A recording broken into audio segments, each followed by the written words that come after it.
Okay, guys, welcome back. I am here still in the lab, but this time I am joined by Dr. Michael Turley. Welcome back to the studio. Thank you, Andre. It's great to be back with you. It's always a good time when we get together, I must say. But today he is here to tell us about his book. Is this the first book you've written? This is the first book that I've written and published, yes. Okay, so give us a little brief intro about it. Tell us all that we need to know.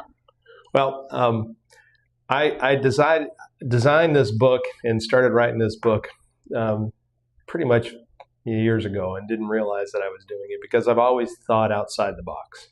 For those of you that followed me during the campaign, you know that my campaign was different. Even though it emphasized transparency, safety, and comfort, it emphasized them in ways that a lot of people weren't used to. And it made some people uncomfortable, and that's okay. But the point is that I had been motivated to try and explain, not me, but people like me that think differently than lots of other people are used to. And it was during a drive to a church event with Regina, my lady friend, and on the way back, we were talking about something, and I love alliterations, and I love alliterations that are different. So I came up with this term kaleidoscope consciousness. So it has the K from both, but it has a K and a C, and realize that that's how I think. I don't think in single dimension or double dimension, and I really don't even think in three dimension. But when I started talking about it more and more, I recognized that there are lots of people I've met who have thought like this, but a lot of them are misunderstood. And so I wrote this book to help those who may indeed be free thinkers or outside the box thinkers, but struggle with acceptance. And at the same time, I wanted to make this a conversational book rather than a scientific or research book. So I tried to write it in a tone where it could be relaxed, like you're sitting with it, over a glass of wine and just kind of, listening to some good music while you're reading it. It's only 50 pages long. It's 8 chapters. Each chapter is no more than 5 pages at any particular time.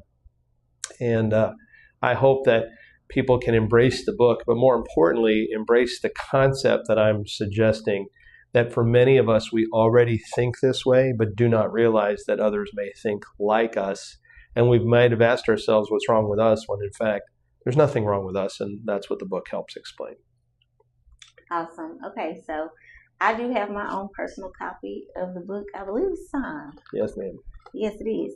So I've read the book, and I want to just break it down a little bit for those who may not understand what we're talking about or what's going on. Sorry, I was getting a message trying to read that. Okay, so kaleidoscope consciousness.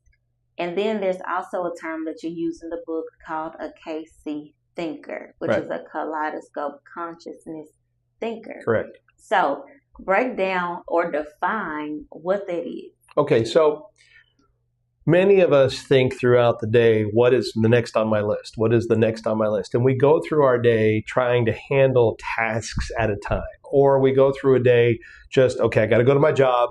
And that's all we do is think about our job. And then on the way home, we get home and go, oh, I forgot to go to the grocery store. And we go back to the grocery store, we go home.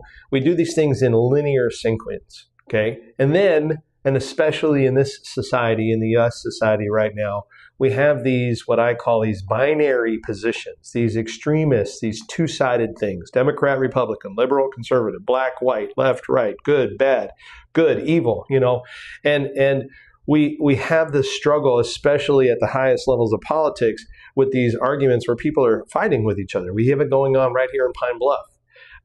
And what I'm trying to say is, folks, that reduces us to just getting through or fighting to get through. And yet, when we think of things just in a third dimension, think about what else can we do? Not what's right, what's wrong, but how else can we do this? And we start to try and think differently. We don't try to attack it head on. We try to bring it from an angle. We bring in a third angle.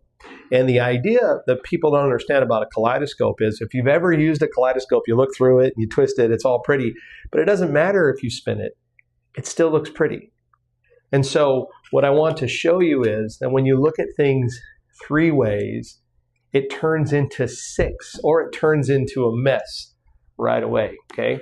If you can see that, and you can see me now, but you see me with reflections of the mirror as I'm spinning the mirror a little bit, and it starts to look like a jumbled mess. Or when I put this color in and I do that with the colors, it looks like a jumbled mess. But that's really what life is. And when we start to understand that's really what life is, then we can start to find our place in it, because it's not meant to be lived one task at a time, or we're not living as people. We're just living as what I call sheeple in the book. We're following somebody else's direction for us. We're following what the expectations are instead of being our own unique selves. Okay, so in the book, you listed several different types of thinkers. So if you're not a kaleidoscope consciousness thinker, what other types of thinker exist out there? Okay, so thinkers. A good example of the first type of thinker to me is what I call the linear thinker, okay?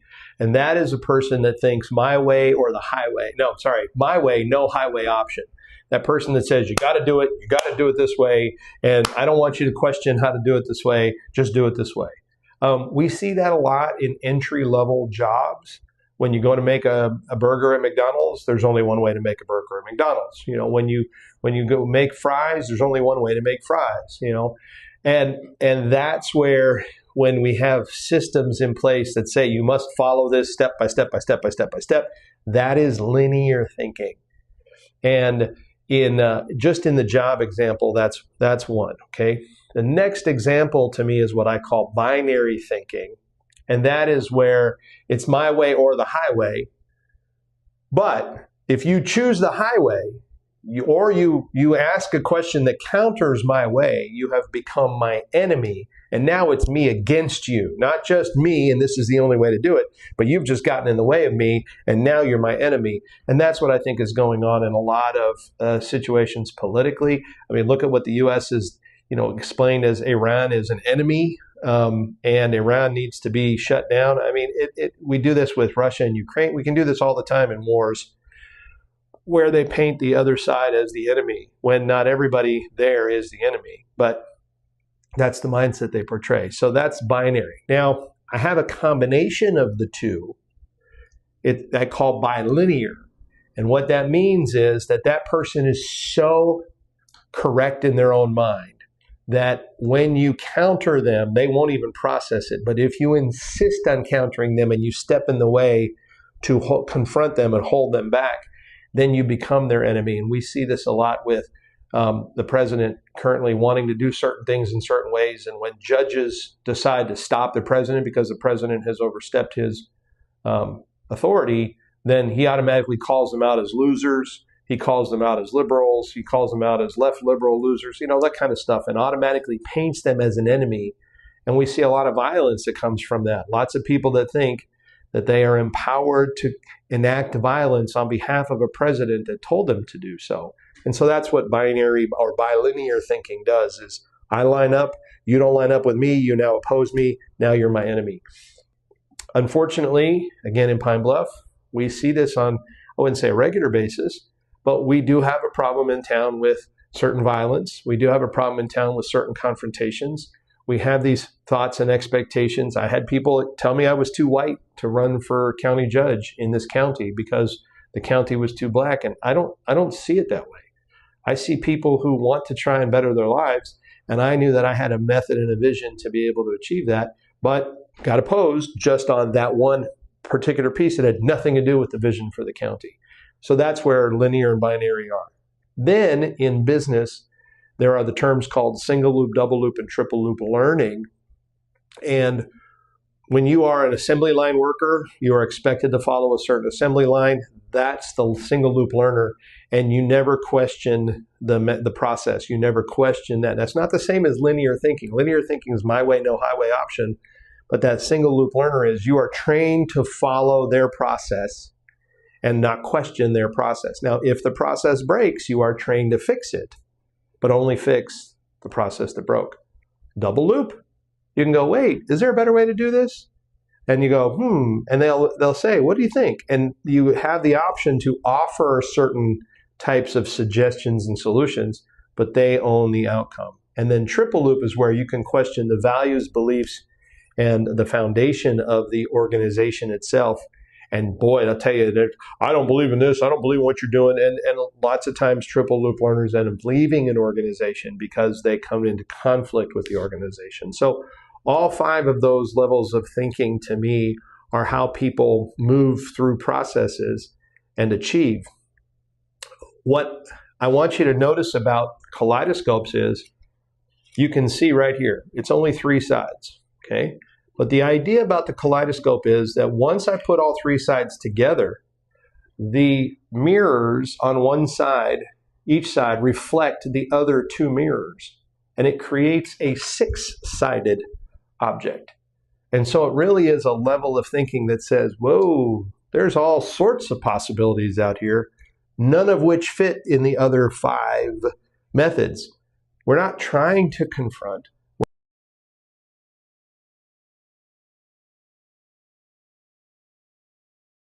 That are in one of those other 5 levels that suddenly become suspicious of what it is that we're trying to accomplish, when in fact we're not trying to do anything except come up with a better way, and we're able to look at things through multiple angles simultaneously. And we can still see, like I'm putting this up, you can still see me through the picture, but you see all those reflections of me in different directions, and as I spin it, it's still me in the picture, but it's a jumbled mess because of the way that it spins.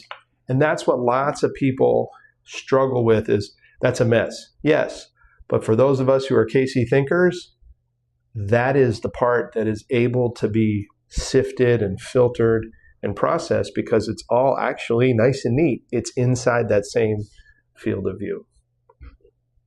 Okay, so you just said a mouthful. So what we're going to do is kind of bring this home. We're going to bring it back down just a little bit. So you mentioned that if you work at McDonald's, it's linear because you have to follow their protocol. Mm-hmm. But I think while I was reading the book, you really were teaching kaleidoscope thinkers how to sit with their feelings and be okay that they think differently than the world. Mm-hmm. And you were also teaching people who are not a kaleidoscope thinker how to interact with KC thinkers. So those are great statement questions. I'm happy to jump in right here if you want, or you can finish. Let me say one more thing. Okay. So one of the things that I think we discussed was in the workplace, people who are not KC thinkers are easily intimidated, agitated, aggravated by KC thinkers because KC thinkers challenge the norm. Mm-hmm. They love to point out basically that there's more than one way to skin a cat. Yep. So speak a little bit about why people should not be intimidated by KC thinkers, because KC thinkers, correct me if I'm wrong, I feel are some of the most loyal employees, friends, what have you, because of the way that a KC thinker thinks. But linear thinkers and some of the other thinking methods that you mentioned are often intimidated by KC thinkers, when a KC thinker doesn't want you to be intimidated. We just want to make the situation better. And I'm a KC thinker, y'all. I found that out by reading the book. But we are not trying to rock the boat. We're not trying to take over. We're not trying to change your thing. Correct. We're just trying to make it better. And if you embrace a KC thinker, in my opinion, everything will be better. Mm-hmm. I'll let you go. So here's my fundamental belief. My fundamental belief is that every single person on this planet, no matter how young or how old, whatever gender, whatever ethnicity, whatever culture, whatever socioeconomic status, whatever language, whatever level of education they can be creative. And what I say is, let's walk that dog backwards, okay? It's hard to walk a dog backwards, but you can pull on the leash a little. But in order to be creative, we first must be curious to be creative on how else can we do this is a curiosity question. Then to explore how else we can do this is the creativity part. But we can't be curious if we're not comfortable, if we're scared, if we're anxious, if we're doing things that are only in a particular thing, like if we are paycheck to paycheck poor, or if we're meal to meal poor, and the only thing on our calendar is how to get that next meal, or how to get that next dollar, or how to make it through to pay that next bill and not get the lights or the gas turned off, then we are linear. And we're not able to be our curious, creative selves that I fundamentally believe we can be. And then there are some of us who have been that way for so long, we don't know that we can be, or even worse, we don't think we deserve to be creative. We think that somehow we were meant to be on this planet to suffer through this mess of what's happening. And it's like, no. What we have to do is first meet our comfort needs. And what I want to do with not only the book, but with the workshops, when I do vision casting workshops, isn't just say, hey, let's look out there and see what you can be. No. We're going to look at 5 different things together in vision casting workshops, 2 in the future, 2 in the present, and 1 in the past, on purpose, so that we can help people see what the limits are that are happening to them. For example, I am very comfortable, like you mentioned, you being a KC thinker. I'm obviously very comfortable being a KC thinker. But you threaten the safety or the health of loved ones of mine, I'm going to turn into that linear warrior and protect them just like that. No problem. Because that's what I know I'm supposed to do. And there's nothing else that matters at that moment except the health and safety and protection of those loved ones. And so there are moments that we need to be linear. So linear isn't wrong. In context, there are very valid points for it. But we don't get to be our true, creative, best selves if we have all these stumbling blocks along the way. And that's what I hope that people can embrace in this thinking, is to say, okay, how do I start way back at my comfort needs? How do I get those met so that I can have a minute to go, what else can I do? My God, I got an extra few bucks, or I got an extra few hours. Let's go see what else I can do with this. And now the world starts to expand and explode in terms of possibilities. And that's what I'm hoping people can take away from not the book, but the concept. The book just starts the conversation. It's not meant to solve everything. That's why the book, the subtitle is Unlocking the Puzzle of Your Mind. It's not solving the puzzle of your mind. It's recognizing that everything is a puzzle, and it will remain a puzzle, and it will be an unfinished puzzle until your last breath. And that point, the puzzle might be finished for you, but your passing, your homegoing might be a piece of a puzzle for someone else's puzzle.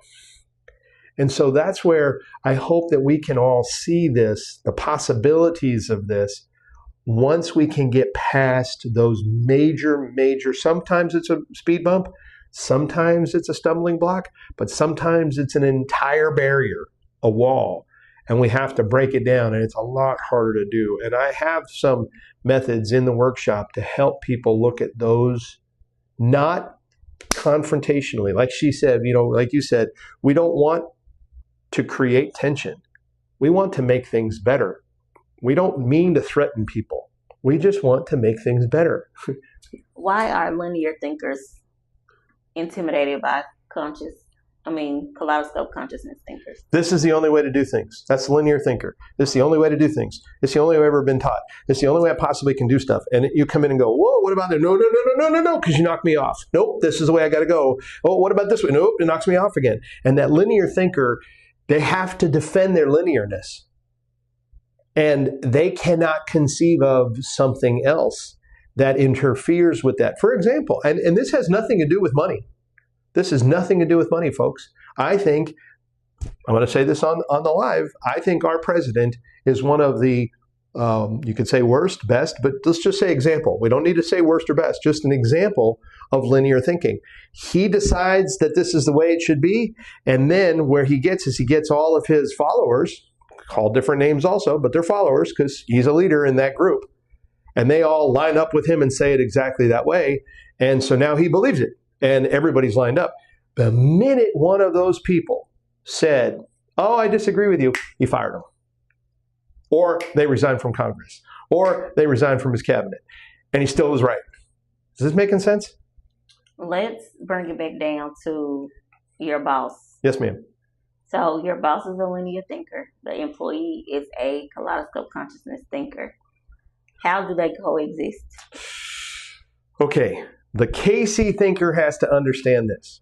And if you are a KC thinker, if you think you're a KC thinker, or you want to be a KC thinker, you have got to understand this. Tell them one more time what a kaleidoscope thinker is. If you think in multiple dimensions simultaneously, multiple angles. Give us a scenario. Okay. I got a principal at a school who says we have to do the testing. We have to treat this way. All of our lesson plans need to look the same between 3 or 4 teachers. And you are one of those 3 or 4 teachers. And you're going, that's not my style. That's okay. When the visitors come in, they have to see the exact same lesson plan on the exact same day for the exact same students at the exact same time. And you're going, what? You cannot suggest to that principal that you can do it better. You have to unpack that day's lesson plan, and you have to do whatever is unique to you to be creative and curious and help foster that curiosity and creativity with your students within that lesson plan, because you're not going to get permission to deviate from the lesson plan. Now, if you are a KC thinker, you know every breath that you take, you literally run circles around that linear thinker principal or that linear thinker boss.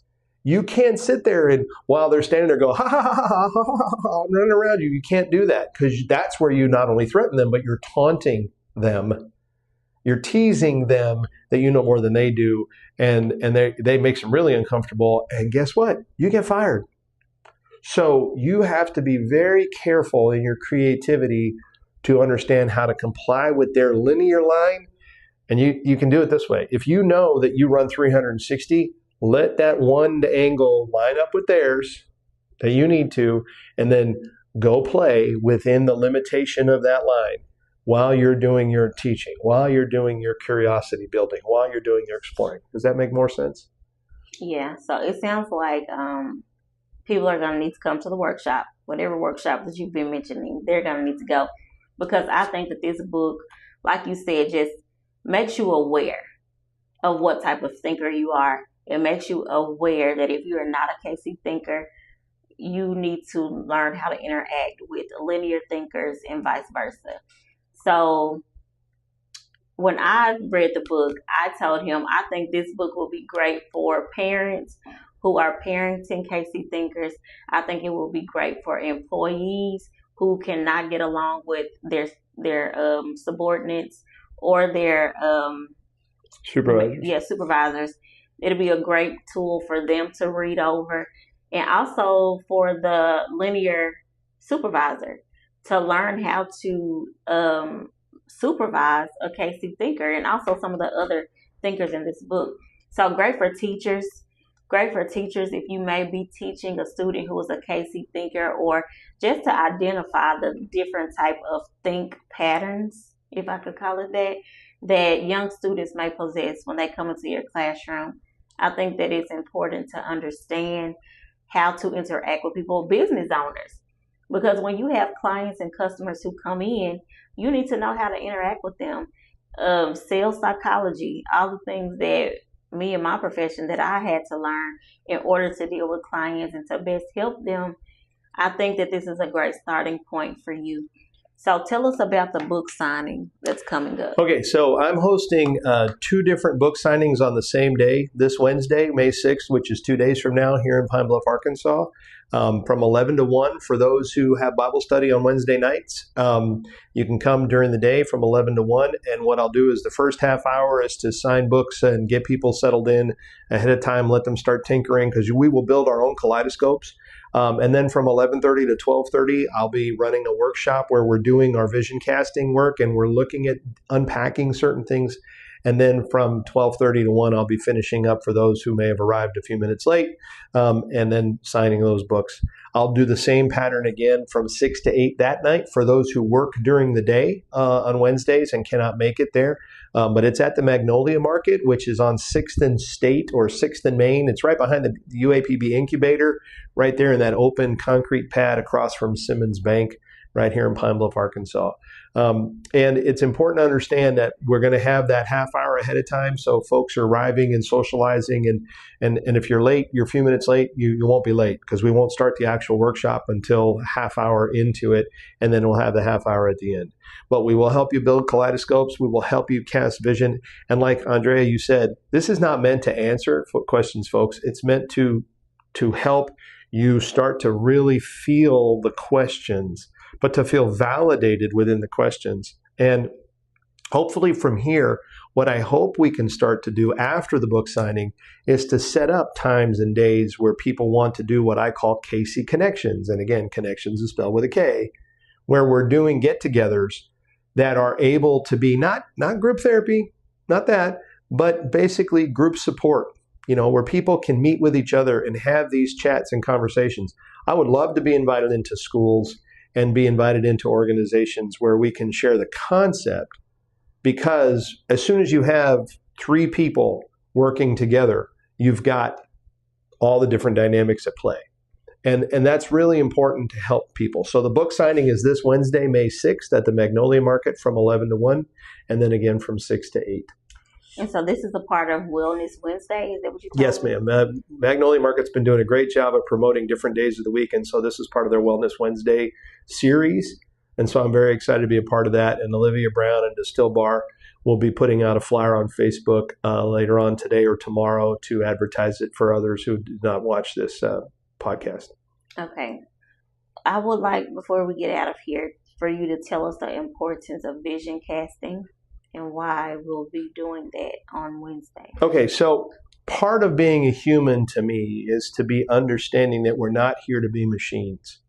We cannot just live for this moment. And some of us are stuck trying to get through. We're hurting and we're aching, and we go to church on Sundays and we hear all of the preaching about getting out there, especially the prosperity preachers that talk about our ability to have wealth. And we go, why isn't it happening to me? And what I'm hoping that the vision casting can do, like I said, 2 of our visions are going to be future visions. 2 of our visions are going to be current visions, the things that are around us right now. And then 1 of them is going to be past visions. And we have to be able to get that. Notice, if you've ever been to a vision casting, it's usually just the future. It's usually just all the things that you want to do. And maybe it's a trifold, maybe it's a flyer. Again, this is a kaleidoscope approach. So we're approaching it from future, present, and past. But we need you to understand, if you're not where you want to be, why not? And not with any judgment whatsoever.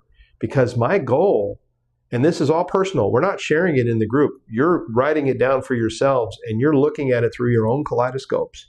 And you're able to see the jumbled relationship of those things from your past, from your present, from your future, that are influencing how you live right here and right now, and how they are either driving you forward or holding you back. Or what I even like to say is this: you're trying to do forward, and somebody grabs you and pulls you this way, or somebody grabs you and pulls you that way, and you can't go forward because you're running, looking backwards, and you're trying to get going as far as possible, but you're having to focus on your past. If this vision casting, being full spectrum, can help you finally look at those things and separate them, it can help you start to understand where they fit and where they don't. And for those of you that feel any kind of overwhelm whatsoever, hopefully this starts the healing process, like going into an old wound and finally getting to the depth of that wound and being able to bring out the pain without it being a confrontational moment. Okay. Well, you heard it here, guys. Dr. Turley will be at the Magnolia Market this Wednesday from 11 to 1 and again from 6 to 8. If you are ready to vision cast, if you have been thinking that I don't understand why nobody gets the way I think, You are not alone. There are other KC thinkers out there. If you are someone who has an employee that just grinds your gears, you can't understand why they can't just go along. What is it? Get along. Go along to get along. This is your chance to come out and understand how they think so that you guys can better work together. Because most times, more often than not, KC thinkers are vital to have on your team because they help you to see the things that most people do not see. And they actually make you look good as a boss. They make you look really, really smart. So, anything else you would like to add? No, Andre, you said it all. Thank you, dear. And you said it much less time than it takes me to say it. That's all right. We're gonna work on condensing them down a little bit, guys. But you don't want to change people. You want to let them express what is on their mind because everybody is unique, special, gifted, talented, and we need to take them as they are. If you try to change the way somebody speaks, you may miss the most important part. So, if you are available on Wednesday, please go out and show your support to Dr. Turley. Grab your book, he's going to autograph it, and then vision cast. Write the vision and make it plain. Okay. All right, guys. Thank you so much for